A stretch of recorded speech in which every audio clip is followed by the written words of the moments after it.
Want to see blocked messages or blocked contacts on your iPhone?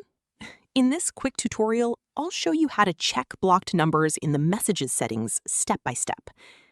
First, open the Settings app on your iPhone. Now, scroll down and tap on Messages.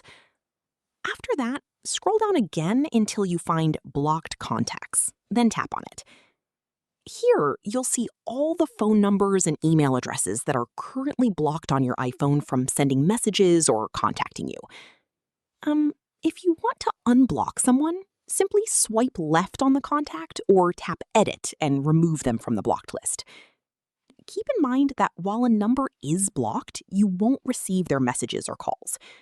Also, messages sent during the time they were blocked cannot be viewed later on iPhone. If you want to receive messages from that person again, you'll need to unblock them first. And that's how to see blocked contacts and blocked messages settings on iPhone.